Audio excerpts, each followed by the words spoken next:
بسم الله الرحمن الرحيم. السلام عليكم ورحمة الله وبركاته. أهلا بيكم أصدقاء قناة الفسيخ شربات مع منال مصطفى فرج. النهاردة بقى إن شاء الله هنعمل فكرة جميلة، فكرة لأول مرة وحصري زي ما انتم متعودين معايا، إن احنا أفكارنا كلها على الفسيخ شربات جديدة واختراعات دايما زي ما احنا متعودين. عشان كده دايما بوصيكم ما تنسلوش اللايك، وتنسوا ان انتوا اللي بيشوفني لأول مرة يشترك في القناة عشان يشجعني، وعشان دايما تشوفوا الاختراعات، لأن كل اللي على القناة جديد واختراعات جديدة مش هتلاقوها في أي مكان. فتشجعوني باللايك والتعليق الحلو بتاعكم والاشتراك، وتفعلوا الجرس تضغطوا عليه وتختاروا الكل عشان يوصل لكم كل جديد وكل اختراعات جديدة إن شاء الله. فالنهاردة بقى معادنا مع اختراع جديد. ايه هو الاختراع ده؟ طبعا كل اختراعاتنا بتيجي من تدوير الخامات، وده بيدل على ان احنا فعلا بنعمل من الفسيخ شربات. النهارده بقى هنعمل ايه؟ النهارده معانا جراب النضاره اتكسرت لكن الجراب سليم. طيب هنعمل بيه ايه؟ طبعا النضاره ان شاء الله لما تيجي نضاره جديده هتيجي بالجراب بتاعها. طيب القديم بقى، تخيلوا يعني الجراب القديم ده لسه جديد اهو زي ما احنا شايفينه، يعني ما فيهوش اي حاجه ولا خدش ولا اي حاجه. فاحنا هنعمل ايه بقى بيه؟ يا ترى هنستغله في ايه؟ دلوقتي الجرابات عندنا مثلا كذا نضاره اتكسرت وجراباتها بتفضل موجوده، فالواحد ما بيرضاش يرميها. انتوا عارفين طبعا عشان الطبع بقى والشغل وكده بحبش ارمي اي حاجه، وفي نفس الوقت صعبان عليا يعني سليم وحلو، ارميه ليه واستغنى عنه ليه؟ طب في نفس الوقت هزحم بيه الدنيا واركنه واعينه. طب انا كده شغلت بيه مكان في الادراج او في الدرج بتاعي، طب اعمل بيه ايه؟ قعدنا نفكر لحد ما لقينا فكرة جميلة. ايه هي؟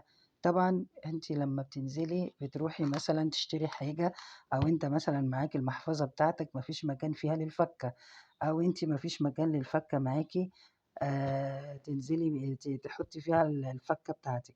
انت بيبقى معاكي البوك بتاعك مثلا، على قد الفلوس، الورق كرنيهات ورق كده، فبيبقى معاكي فضة، شوية فضة بقوا منك أو حاجة بتبقي محتاسة بيهم. فأنا فكرت إن إحنا ليه ما ناخدش دي معانا في شنطتنا ونحط فيها فكة، نحطها في الشنطة معانا أو نحطها في جيبنا. بالنسبة للرجالة ممكن نحطها في جيبه زي القلم، هي بحجم القلم كده بالظبط، هي رفيعة، وعلى فكرة هي ممكن تتضغط كده كمان، ممكن إيه تتضغط.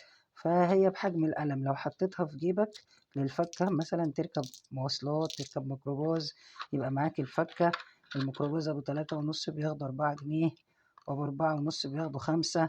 عشان إيه؟ عشان الفك. طب أنا ممكن أفك بقى مثلا الصوصة هي إرباع ولا حاجة، وعلى حظي جديدة وحلوة أهي، فيها واحد قديم.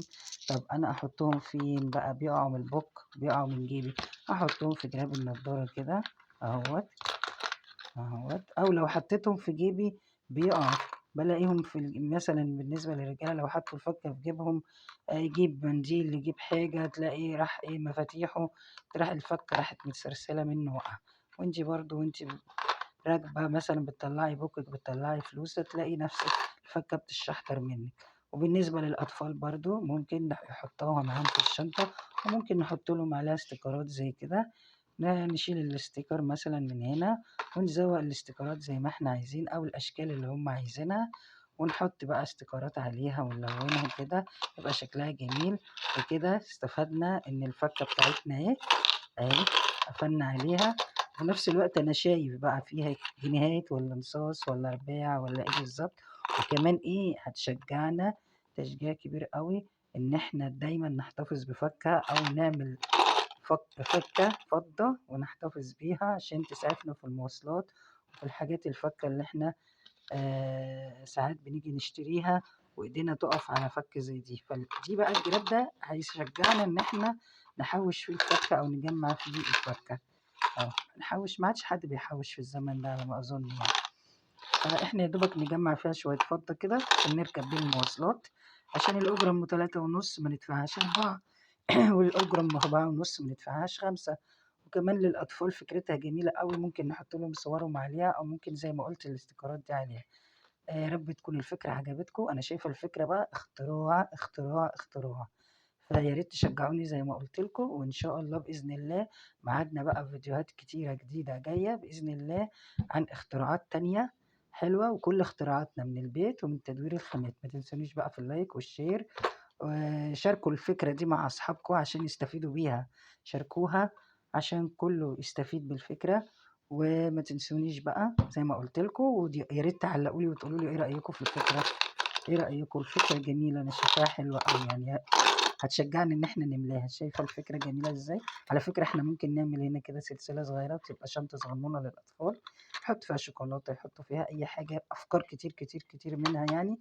المرة الجاية إن شاء الله هحولها لكم لشنطة أطفال صغيرة يحطوا فيها اللبان والشوكولاتة بتاعتهم. شوفوا الأفكار بتيجي ازاي. الفكرة جت وأنا بصور معاكم. هي كنت أنا باصوّر عشان نحُط فيها الفكّة بس، الفكرة حالًا جات دلوقتي إن أنا ممكن أعمل لها سلسلة وأعملها شنطة للأطفال للشوكولاتات يمسكوها في إيديهم، أو لو طويلة أوي عايزين يعلّقوها مثلًا في دراعهم عادي أو في إيديهم كده، ويحطّوا فيها شوكولاتاتهم ملبّساتهم بمناسبة العيد إن شاء الله. وكل سنة وأنتم طيبين. والسلام عليكم ورحمة الله. اوعوا تنسوا تشاركوا الفكرة مع أصحابكم وتعملوا اشتراك وتفعلوا الجرس وتعملوا لي تعليق وتحطوا اللايك. مع ألف سلامة. سلام عليكم ورحمة الله. باي باي.